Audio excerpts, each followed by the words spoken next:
So, ano ko'y dahon? Ih.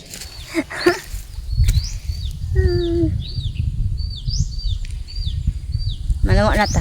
Kailangan lang tubig o pagkaon. Kay wala may pagkaon gud nga sugod-sugod nagpangamatay ang mga sagbot. So, tuwaan na lang ninyo. Kaya na ako ba? Tuwaan na kay luoy, maniwang. Sugod nagniwang na, niwang or kuluton ra jud ni siya. Gamay pa ni siya. Murag iyang buhok kay kuluton. Nga murag niwangon. So kailangan ni sila tuwa. May na.